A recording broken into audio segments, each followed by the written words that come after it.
नमस्कार दोस्तों, मैं अर्जुन आपका स्वागत करता हूँ स्टे बाय अर्जुन के यूट्यूब चैनल में। तो दोस्तों आज की हमारी क्लास है चोल वंश के बारे में जो है दोस्तों आज की हमारी क्लास है।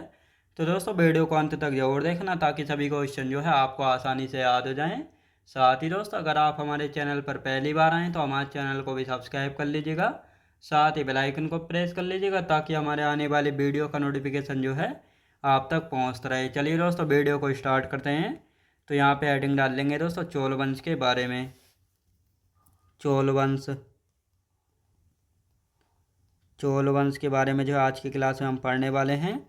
तो दोस्तों यदि बात की जाए, हम कल की क्लास में पढ़ रहे चेर वंश के बारे में जो पढ़ रहे थे, जिनमें से हमारा एक शासक जो है रह गया था, पेरुंजेलर इम्पोरोई जो है रह गया था, जो कि सेनगुट्टुवन का बेटा था। इसके बारे में एक दो पॉइंट है, पहले इनको हम कंप्लीट करेंगे और उसके बाद जो है चोल वंश को हम स्टार्ट करेंगे। तो लिखना स्टार्ट करते हैं दोस्तों यहाँ पे, यानी कल का टॉपिक है, कल का टॉपिक चेर वंश। ये आपको पता होना चाहिए कि कौन सा पॉइंट जो है किस टॉपिक का है, ताकि आप बिल्कुल कंफ्यूज नहीं रहें। तो दोस्तों अब यहाँ पे हम बात करने वाले हैं, हेडिंग डालेंगे पेरुंजेलर इम्पोराई। पेरुंजेरल पेरुंजेरल इम्पोराई इम्पोराई की यदि बात की जाए, सेन गुट्टुवन का बेटा था। कौन था दोस्तों? ये था पेरुंजेलर इम्पोरो। याद रखें दोस्तों। अब इसकी यदि बात की जाए तो इसको जो है हाथियों का स्वामी कहा जाता है। हाथियों का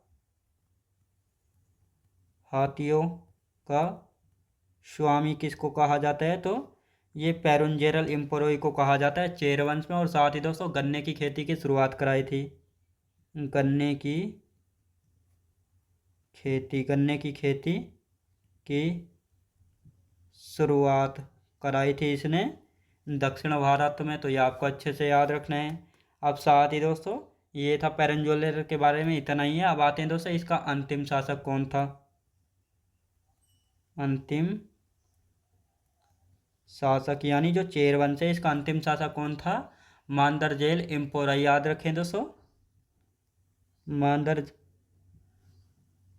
जेल याद रखें दोस्तों, मांदरजेल इम्पोराई ये जो है इसका अंतिम शासक था। और साथ ही दोस्तों अब यहाँ पे हम बात करेंगे इस वंश का प्रमुख बंदरगाह कौन था। इस वंश का प्रमुख बंदरगाह बोले तो पोर्ट, जहाँ से जो है ये व्यापार करते थे, बंदरगाह। तो कौन सा था दोस्तों? यहाँ पे हम बात करेंगे मुसीरी। याद रखें दोस्तों, मुसीरी या मुजरिस। मुसीरी या मुजरिस। और ये हमारा टॉपिक हो गया है कंप्लीट, यानी चेर वंश हो गया हमारा कंप्लीट। तो अब इसके इन सारे पॉइंटों को एक बार रिवीजन करेंगे और उसके बाद जो हम चोल वंश के बारे में जो है आगे बढ़ेंगे। तो दोस्तों अब यहाँ पे हम बात करते हैं, यानी पेरुंजेरल इम्पोराई की यदि बात की जाए तो ये जो है सेनगुट्टुवन का बेटा था। इसको जो है हाथियों का स्वामी कहा जाता है। साथ ही इसने गन्ने की खेती की शुरुआत कराई थी। कहाँ पे? दक्षिण भारत में। साथ ही अंतिम शासक कौन है? मांदरजेल इम्पोराई। और इस वंश का प्रमुख बंदरगाह यानी पोर्ट था मुसीरी या मुजरिस, जहाँ से जो है चेर वंश के शासक जो है व्यापार करते थे। याद रखेंगे, क्या व्यापार करते थे। अब ये हमारा टॉपिक हो गया है कंप्लीट। अपना अब नया टॉपिक हम शुरू करने वाले हैं चोल वंश के बारे में। चोल डायनेस्टी, चोल वंश की यदि बात की जाए दोस्तों, चोल वंश, तो आप दोस्तों यहाँ पे हम इसके संस्थापक जानेंगे, इसका राज चिन्ह क्या था। तो चोल वंश की यदि बात की जाए तो ये कौन थे? ये जो है पल्लवों के सामंत थे। पल्लवों के सामंत होता है दोस्तों मंत्री, यानी पल्लवों के पहले मंत्री हुआ करते थे। और उसके बाद जो है जब पल्लव कमजोर हुए तो उसके बाद जो है चोल वंश का जो है उदय हुआ था। तो चोल वंश की यदि बात की जाए तो इनकी राजधानी है उदयपुर, मलनूर या पुहार। याद रखें दोस्तों, ये जो है चोल वंश की राजधानी है। लेकिन पल्लवों के ध्वंस अवशेषों पर जो है स्थापित राज्य। और साथ ही जब चोल वंश का संस्थापक कौन था? विजाल्य था। इसने जो है अपनी नई राजधानी कौन सी बनाई थी? इसने अपनी नई राजधानी तंजौर या तंजावुर जो है बनाई थी, जो कि तमिलनाडु में जो है पड़ता है। तो इन सभी के बारे में हम जानने वाले हैं। तो अब पहले इसकी हम थ्योरी लिख लेते हैं और इसके बाद जो है एक एक पॉइंट करके इन सभी को हम यहाँ पे समझने वाले हैं। तो दोस्तों यहाँ पे आप लिखना स्टार्ट करते हैं। चोल वंश की हम बात करेंगे। राज चिन्ह। राज चिन्ह क्या था? चोल वंश का राज चिन्ह था बाघ। बाघ याद रखें दोस्तों, बाघ इनका राज चिन्ह था। और चोल वंश की राजधानी क्या थी? राजधानी की यदि बात की जाए उरेयूर। उरेयूर याद रखें दोस्तों, उरेयूर या मलनूर। मलनूर या पुहार। तो ये जो है चोल डायनेस्टी की राजधानी थी। लेकिन विजाल्य जब आएगा, विजाल्य, तो विजाल्य जो है अपनी राजधानी बनाएगा। कौन सी बनाएगा? तंजावुर जो है बनाएगा। अब दोस्तों यहाँ पे हम बात करते हैं, ये चोल जो है कौन थे? पल्लवों के सामंत थे। पल्लवों के सामंत। सामंत होता है दोस्तों मंत्री, यानी पल्लवों के मंत्री हुआ करते थे पहले कभी। अब दोस्तों यहाँ पे हम बात करते हैं पल्लवों के ध्वंस अवशेषों पर जो है स्थापित राज्य है। पल्लवों के ध्वंस अवशेषों, याद रखें दोस्तों, ध्वंस अवशेषों। ध्वंस अवशेषों पर स्थापित राज्य है। स्थापित राज्य है। तो ये आपको अच्छे से याद रखना है। तो दोस्तों अभी इसको एक एक करके अच्छे से समझेंगे। पहले हम जो है इसकी थ्योरी लिख रहे हैं। अब दोस्तों यहाँ पे हम बात करते हैं संस्थापक की, हम बात करेंगे फाउंडर। फाउंडर कौन है? विजाल्य। याद रखें दोस्तों, विजाल्य जो है कौन है? ये फाउंडर हो जाते हैं किसके? चोल डायनेस्टी के। और ये जो है कब से कब तक रहे थे? 850 AD से लेकर 887 AD तक। यहाँ पे AD लिख लेते हैं। AD मतलब ईसवी तक जो है रहे थे। तो ये आपको अच्छे से याद रखना है। और साथ ही दोस्तों जो विजाल्य हैं, अब इनकी उपाधि यानी टाइटल की यदि बात की जाए तो इन्होंने कौन सी उपाधि यानी टाइटल धारण किया था? नरकेसरी। नरकेसरी। नरकेसरी किसकी उपाधि है? विजाल्य की। और साथ ही दोस्तों यहाँ पे हम बात कर रहे हैं, इन्होंने राजधानी क्या बनाई थी? तंजौर या तंजावुर। तंजौर या तंजावुर याद रखें दोस्तों, तंजौर या तंजावुर जो है इन्होंने बनाई थी। क्या दोस्तों? तंजावुर। और ये कहाँ पे है? TN बोले तो तमिलनाडु में पड़ता है, तंजौर या तंजावुर। तो ये आपको अच्छे से याद रखना है। अब दोस्तों यहाँ पे हम बात करेंगे तंजौर का वास्तुकार कौन था? राजराज पेरुतच्छन। याद रखेंगे तंजौर का वास्तुकार। वास्तुकार तो आप सभी को पता होगा, आर्किटेक्ट होता है। वास्तुकार कौन था? राजराज पेरुथच्चन। पेरुथच्चन। तो ये कौन था? ये जो है तंजौर का वास्तुकार यानी आर्किटेक्ट था। तो ये आपको अच्छे से याद रखना है। अब दोस्तों यहाँ पे हम बात करने वाले हैं विजाल्य ने निशुंभ शोधनी देवी के मंदिर का निर्माण करवाया था। तो लिखते हैं दोस्तों यहाँ पे हम, विजाल्य ने विजाल्य विजाल्य ने निशुंभ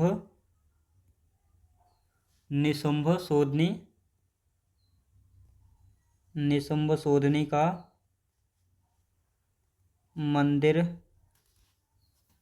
निशुंभ शोधनी देवी, और लिख लेते हैं, ना कि आप कंफ्यूज हैं, देवी के मंदिर का निर्माण करवाया था। तो ये आपको अच्छे से याद रखना है। तो ये विजाल्य ने जो है करवाया था। किसने दोस्तों? विजाल्य ने जो है करवाया था। अब दोस्तों यहाँ पे हम बात करते हैं तंजावुर कावेरी डेल्टा तमिलनाडु में स्थित एक महत्वपूर्ण कृषि केंद्र है, जिसे उरेयूर के चोल परिवार के विजाल्य द्वारा जो है निर्मित किया गया था। और साथ ही उरेयूर कपास सूती वस्त्र व्यापार का प्रसिद्ध केंद्र था। तो अब इसको यहाँ पे हम लिखते हैं ताकि आप सभी को अच्छे से याद हो जाए। लिखेंगे दोस्तों तंजावुर कावेरी, तंजावुर। तंजावुर की यदि बात करते हैं, तंजावुर कावेरी डेल्टा,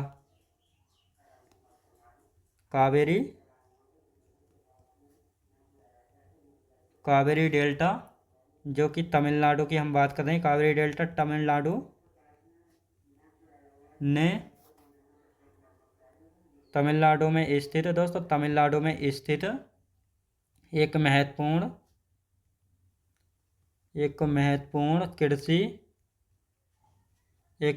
कृषि केंद्र है। एक महत्वपूर्ण कृषि केंद्र है जिसे उरेयूर उरेयूर के चोल परिवार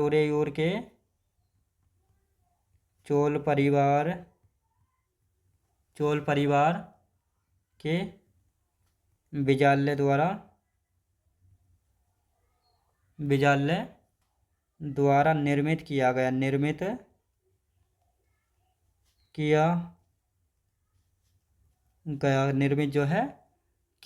था। तो ये आपको अच्छे से याद रखना है।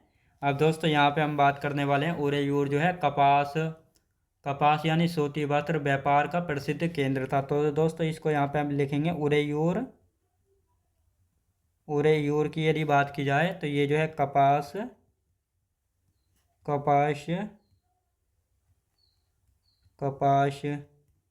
और साथ ही दोस्तों यहाँ पे हम बात करेंगे व्यापार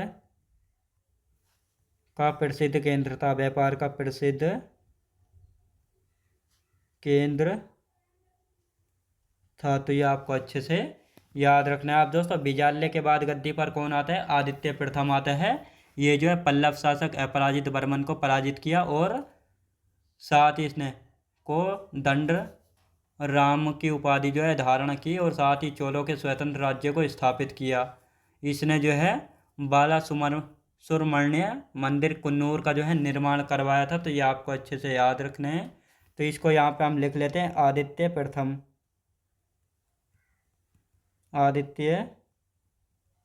दोस्तों आदित्य प्रथम की यदि बात की जाए तो ये जो है पल्लव शासक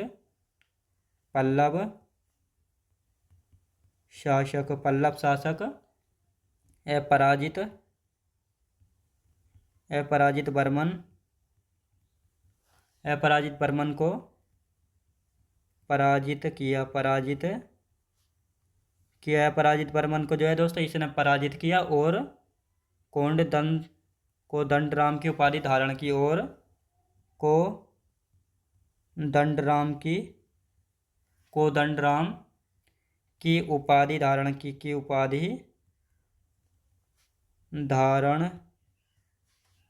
की। तो ये आपको अच्छे से याद रखना है। आप दोस्तों यहाँ पे हम बात करते हैं यानी आदित्य प्रथम की यदि बात की जाए चोलों के स्वतंत्र राज्य को स्थापित किया। चोलों के स्वतंत्र राज्य को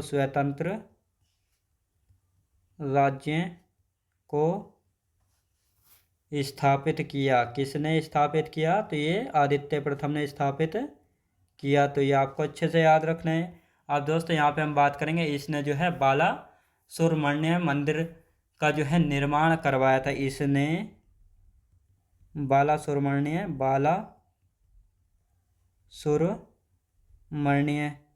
सुब्रमण्य ये कहाँ पे?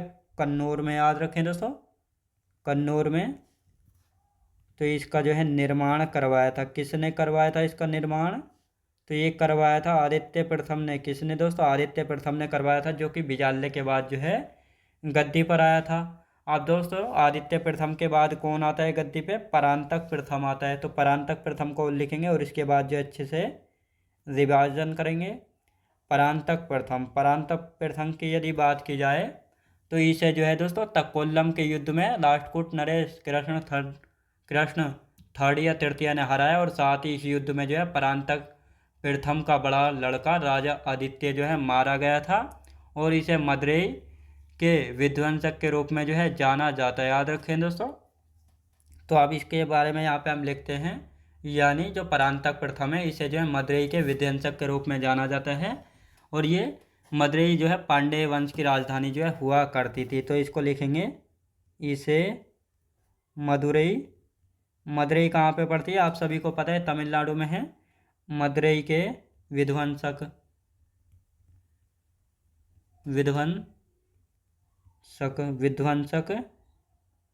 मदुरई के विध्वंसक के रूप में जाना जाता है। याद रखें दोस्तों इसे जो है मदुरई के विध्वंसक के रूप में जाना जो है जाता है। और साथ ही दोस्तों अब यहाँ पे हम बात करेंगे इसे तकोल्लम के युद्ध में युद्ध में, इसे तकोलम के युद्ध में राष्ट्रकूट नरेश कृष्ण थर्ड ने हराया था। याद रखें दोस्तों, हराया। इस युद्ध में परांतक प्रथम का बड़ा बेटा राजादित्य मारा गया था। तो ये आपको अच्छे से याद रखना है। तो आप दोस्तों, ये परांतक प्रथम भी समाप्त हो चुका है। अब इसके बाद पढ़ेंगे राजराज प्रथम के बारे में। अब पहले हम इसका रिवीजन करते हैं ताकि ये सारे पॉइंट जो है आपको अच्छे से याद हो जाएं। तो दोस्तों, चोल वंश की यदि बात की जाए तो इनका जो है राज चिन्ह क्या है? बाघ जो है इनका राज चिन्ह था। राजधानी क्या थी? उरेयूर, मलनूर या पुहार जो है चोल डायनेस्टी की राजधानी हुआ करती थी। अब ये चोल कौन थे? चोल जो है पल्लवों के सामंत होता है दोस्तों। पल्लवों के सामंत यानी मंत्री जो है हुआ करते थे। पल्लवों के ध्वंस अवशेषों पर स्थापित राज्य है कौन सा दोस्तों? चोल वंश।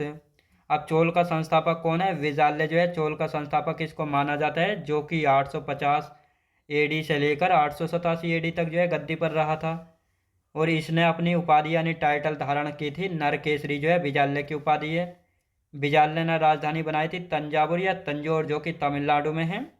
साथ ही दोस्तों, तंजौर का वास्तुकार यानी आर्किटेक्ट कौन था? राजराज पेरु थच्चन जो है ये तंजौर का आर्किटेक्ट था। तो ये आपको अच्छे से याद रखना है। अब विजाल्य ने जो है निशुंभ सोधिनी देवी के मंदिर का निर्माण करवाया था। याद रखें दोस्तों, विजाल्य ने जो है निशुंभ सोधिनी देवी के मंदिर का निर्माण करवाया था। और साथ ही तंजावुर जो है कावेरी डेल्टा तमिलनाडु में स्थित एक महत्वपूर्ण कृषि केंद्र है, जिसे उरेयूर के चोल परिवार के विजाल्य द्वारा निर्मित किया गया था। तो ये आपको अच्छे से याद रखना है।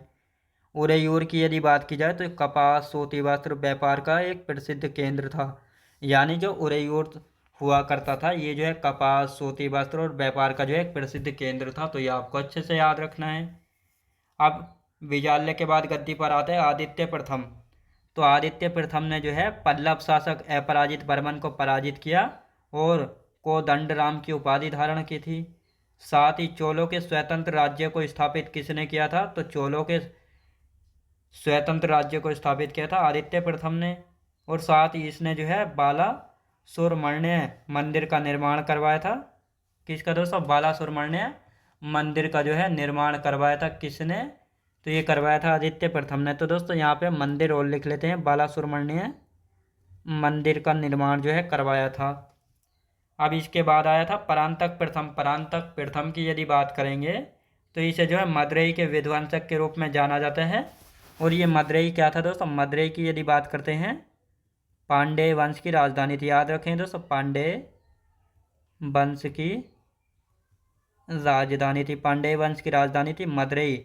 और इस मदुरई को जो है किसने विध्वंसक किया था? यानी इसको बहुत ज़्यादा क्षतिग्रस्त कर दिया था, यानी इसका विध्वंस जो है इसको कर दिया था। तो ये जो है किया था परांतक प्रथम ने। और साथ ही परांतक प्रथम यानी इसे जो है तकोल्लम के युद्ध में राष्ट्रकूट नरेश कृष्ण थर्ड ने जो है हराया। और इस युद्ध में परांतक प्रथम का बड़ा बेटा राजादित्य भी जो है मारा गया था। तो ये आपको अच्छे से याद रखना है। तो दोस्तों, इसको जो है अच्छे से याद रखना है। तो ये आपको, अब दोस्तों यहाँ पे हम बात करते हैं राजराज प्रथम के बारे में। जानेंगे किसके बारे में? राजराज प्रथम के बारे में जान लेते हैं। राजराज प्रथम की यदि बात करेंगे तो ये जो है किसके बाद गद्दी पर आया था? ये आया था परांतक प्रथम के बाद। अब ये कब से कब तक रहा था? 985 एडी से लेकर 1014 एडी तक जो है गद्दी पर रहेगा। चोल वंश का सबसे महान शासक था, राजराज प्रथम के नाम से जाना जाता था। राजराज प्रथम जो है द ग्रेट के नाम से जाना गया है।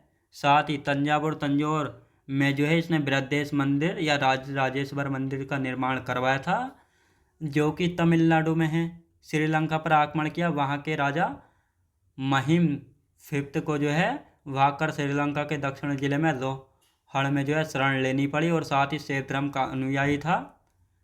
और साथ ही दोस्तों इसके बाद आएगा राजेंद्र प्रथम। तो अब इन दोनों शासकों को हम लिख लेते हैं। इसके बाद राज राजा चोल सेकंड आएगा। तो अब पहले हम इनको लिखेंगे और इसके बाद अच्छे से हम इनको समझेंगे।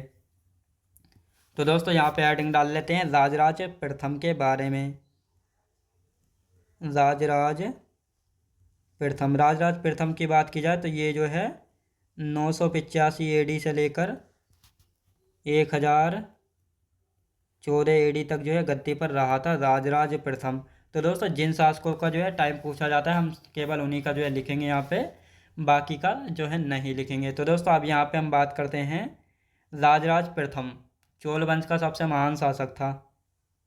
चोल वंश का सबसे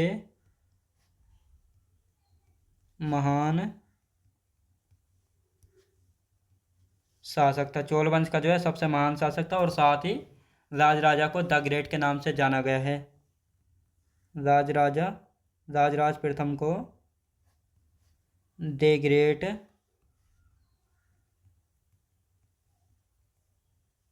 ग्रेट के नाम से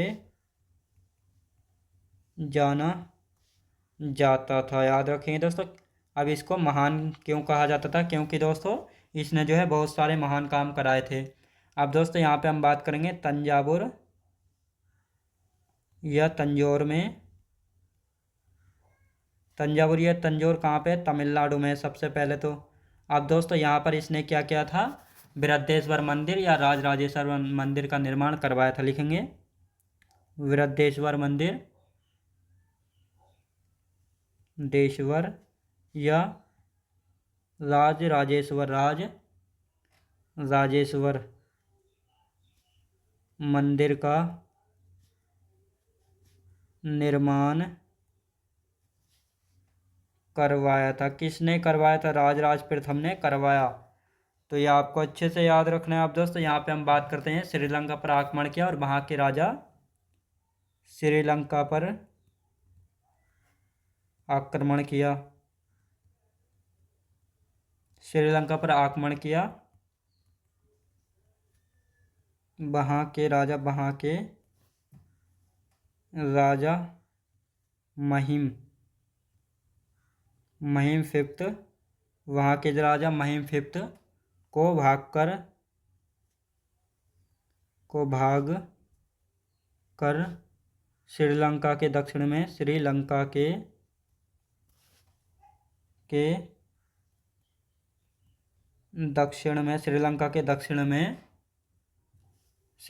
दक्षिण रोहण जिले में श्रीलंका के दक्षिण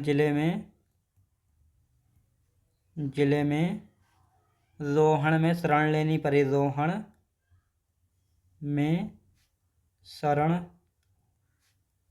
लेनी पड़ी। याद रखेंगे दोस्तों। अब यहाँ पे हम बात करेंगे, ये जो है शैव धर्म का अनुयायी था। शैव धर्म का अनुयायी था। तो ये आपको अच्छे से याद रखना है।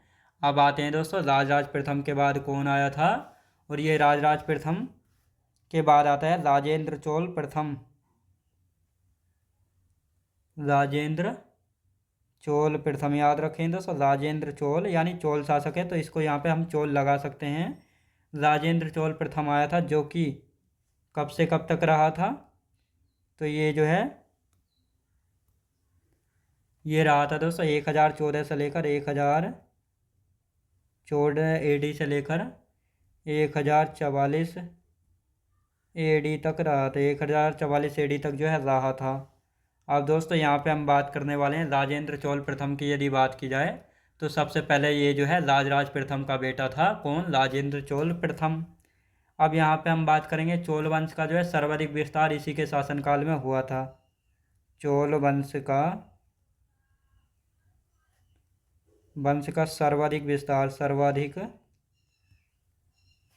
विस्तार इसी के शासनकाल में, इसी के शासन काल में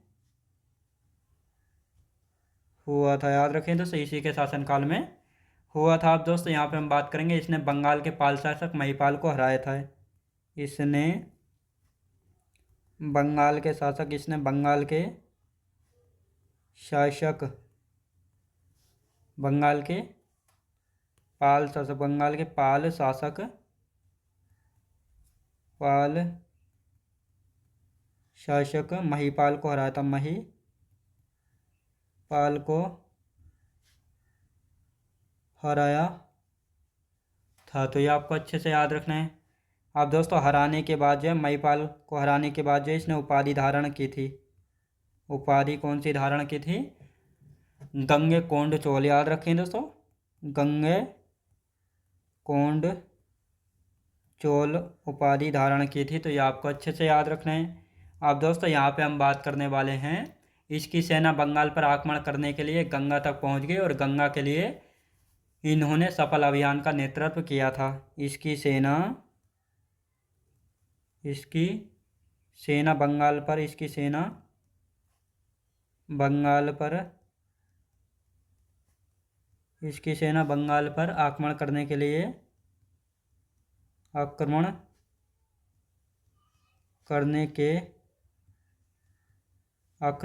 के लिए गंगा तक पहुंच गई। गंगा तक पहुंच गई, गंगा तक जो है पहुंच गई। गंगा के लिए,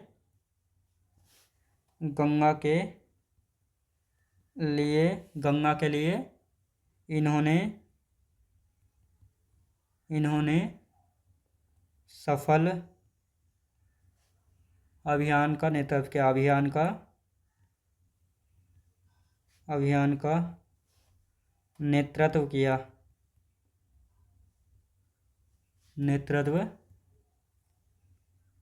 तो ये आपको अच्छे से याद रखना है। आज दोस्तों यहाँ पे हम बात करेंगे, नई राजधानी इसने क्या बनाई थी? तो यहाँ पे हम लिख लेते हैं नई राजधानी। यानी नई राजधानी की यदि बात की जाए तो इसने गंगे कोंड चोल, याद रखें दोस्तों, यानी राजेंद्र चोल प्रथम ने जो है नई राजधानी गंगे कोंड चोल राजधानी जो है, गंगे कोंड चोल पुरम राजधानी जो है बनाई थी। याद रखें दोस्तों, पुरम भी लिख लेते हैं यहाँ पे। अब दोस्तों यहाँ पे बात करेंगे, गजनी का सुल्तान महमूद का शासन इसका समकालीन था। गजनी के सुल्तान महमूद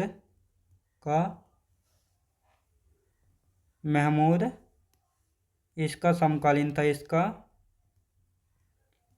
समकालीन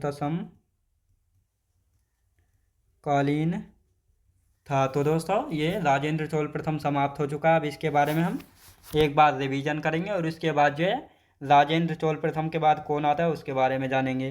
तो राजराज प्रथम जो है परांतक प्रथम के बाद आता है और ये जो है 985 एडी से 1014 एडी तक जो है गद्दी पर रहता है। चोल वंश का सबसे शक्तिशाली, यानी चोल वंश का जो है सबसे महान शासक किसको माना जाता है? राजराज प्रथम को। साथ ही राजराज प्रथम है, इसको द ग्रेट के नाम से जाना जाता है, क्योंकि इसने बहुत सारे महान काम जो है कराए थे। साथ ही इसने तंजावुर या तंजौर जो कि तमिलनाडु में, यहाँ पे बृहदेश्वर या राजराजेश्वर मंदिर का निर्माण करवाया था। तो ये क्वेश्चन कई बार पूछा गया है, इसका निर्माण किसने करवाया था, कहाँ पे है, तो ये आपको अच्छे से याद रखना है। श्रीलंका पर आक्रमण किया, यानी राजराज प्रथम ने जो है श्रीलंका पर आक्रमण किया, तो वहाँ का राजा महिम फिफ्थ को जो है भागकर श्रीलंका के दक्षिण जिले में लोहण में जाकर शरण लेनी पड़ी अपनी जान बचाने के लिए। साथ ही ये जो है शैव धर्म का अनुयायी था, यानी भगवान शिव की जो है उपासना करता था, साथ ही शैव धर्म का अनुयायी था। तो ये आपको अच्छे से याद रखना है। अब इसके बाद राजराज प्रथम के बाद आता है इसका बेटा राजेंद्र चोल प्रथम। ये गद्दी पर रहता है 1014 ईस्वी से 1044 एडी तक। चोल वंश का सर्वाधिक विस्तार इसी के शासनकाल में हुआ था, यानी जो चोल वंश है इसमें सर्वाधिक जो विस्तार हुआ था शासन का किसके समय हुआ था? राजेंद्र चोल प्रथम के समय। इसने जो है बंगाल के पाल शासक महिपाल को हराया था। किसको? महिपाल को हराया था, ना कि धर्मपाल को। याद रखें दोस्तों, किसको? महिपाल को जो है हराया था। तो ये आपको अच्छे से याद रखना है। और महिपाल को हराने के बाद इसने एक उपाधि धारण की थी गंगैकोंड चोल। और बाद में जो है इसे गंगैकोंड चोल को ही जो है अपनी नई राजधानी बना देगा कौन, राजेंद्र चोल प्रथम। इसकी सेना बंगाल पर आक्रमण करने के लिए गंगा तक जो है पहुंच गई और गंगा के लिए इन्होंने सफल अभियान का नेतृत्व जो है किया था। साथ ही नई राजधानी गंगैकोंड चोलपुरम जो है इसने बना ली थी राजेंद्र चोल प्रथम ने। और साथ ही जो गजनी का सुल्तान था महमूद गजनी इसका समकालीन था। यानी जब राजेंद्र चोल प्रथम का शासन था दक्षिण भारत में, तो इस समय जो है भारत पर किसने आक्रमण किया था, तो भारत पर आक्रमण किया था सुल्तान महमूद गजनी ने। तो ये आपको अच्छे से याद रखना है, इसके समकालीन था यानी इसके समय ये भी शासन कर रहा था, तो ये आपको अच्छे से याद रखना है। तो दोस्तों आज की क्लास हमारी यहीं तक रहेगी और इससे आगे का जो शासक बचे हुए हैं इसको हम कल की क्लास में समाप्त करेंगे।